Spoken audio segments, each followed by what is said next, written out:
When I'm scrolling through the marketplace, checking out listings, I notice that some product listings are only one or two sentences.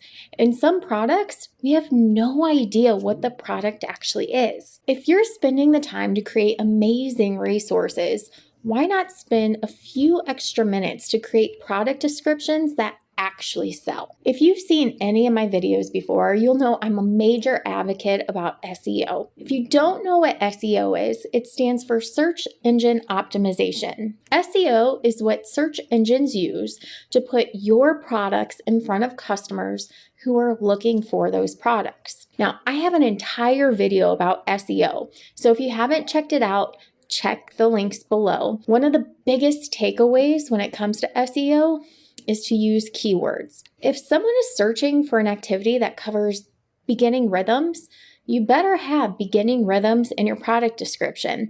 That way, the search engine can show the customer your product. There's a wonderful quote by Zig Ziglar from the book Secrets of Closing the Sale, and it states, "In most cases, if not all, the prospect says no because he doesn't know enough to say yes." That means customers are looking at your products and they aren't totally sure what they're actually getting. And I've seen this time and time again on listings on the marketplace, and I'll be honest, I've struggled with it in the past too. As the creator, you know exactly what the resource is, and it's sometimes hard to describe what you're actually selling. To you, it may be a no-brainer, but you need to tell others about your products. If a customer lands on your page and you convince them that this is the product they absolutely need, they are going to buy it. I'm going to share a formula that I use in my listings. The first few lines are very important. Within the first few sentences, you should have multiple keywords that customers would be searching for that are relevant to your product. You should be telling the customer exactly what type of resource this is, what the resource covers, who the resource is for, and why the resource is beneficial to them. So let's break that down a little bit more. What type of product are you selling?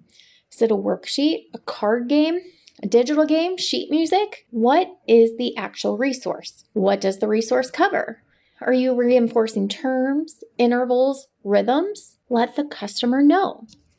And who is the resource for?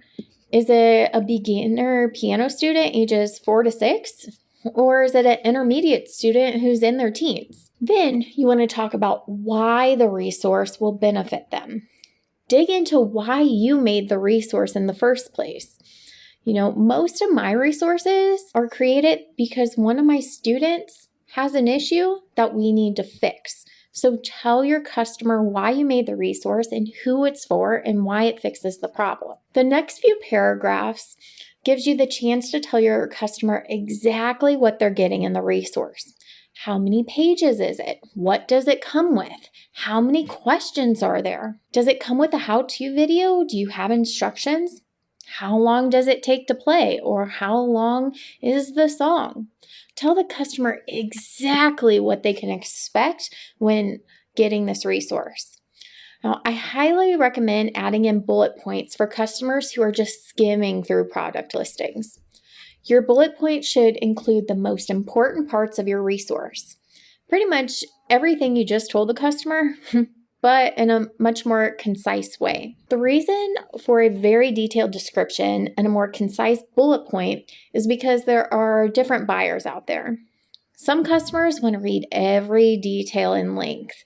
And then you have some customers, like me, who just want to know the basics and they just want to know it real quick. The next section is where you can promote more of your products.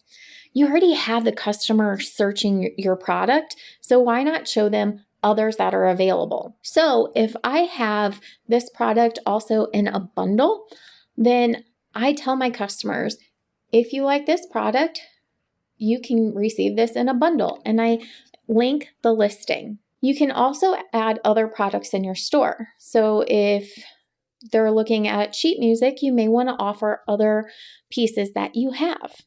Or if you're showing a beginner game in this listing that you're talking about, you may want to show them other beginner games. Now, don't forget, If you have a video or recordings of your products, you can embed them in the listing. If you're selling sheet music, I highly, highly, highly recommend adding a video of you playing the piece, or at least have your recordings on your listing. Customers are more likely to purchase a piece of music if they hear it first. Now, at the bottom of my listing, I also thank the customer for checking out my products, and I tell them to check out my store, and then I actually put the link to my store. So if they like one product, chances are they're going to like some more. Pro tip: instead of starting your product description from scratch every single time you have a new listing, make a template that you can fill out. For our top music marketplace sellers, I have a freebie for you. This handout walks you through the steps that I mentioned in this video. And if you would like to snag my product description templates, I've made those available for you in my shop. So you can check that out in the link below. And as always, if you have any questions, please do not hesitate to reach out to me. I am happy to help, and I'll see you all around the marketplace.